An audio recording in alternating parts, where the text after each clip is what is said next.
ஆயுர்வேதத்துல பாத்தீங்கன்னா நம்ம டைஜஷனுக்கு ஹெல்ப் பண்ற பித்தம் அப்புறம் கஃபத்தோட டைப்ஸ் இம்பேலன்ஸ் பண்ணி வர ஒரு வியாதின்னு சொல்லுவோம்.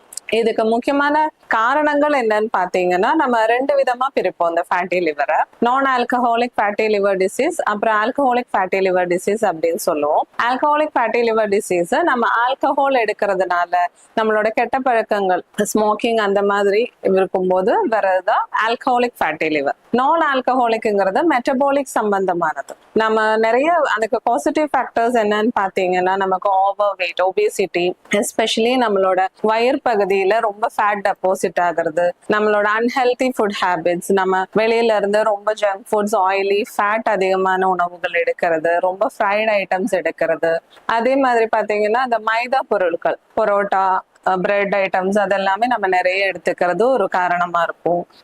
இன்னொன்னு பாத்தீங்கன்னா நம்ம ரொம்ப அதிகமான ரெட் மீட் எடுக்கிறது, சிக்கன் நிறைய யூஸ் பண்றது, இதெல்லாமே அதுக்கு ரீசன்ஸா இருக்கு.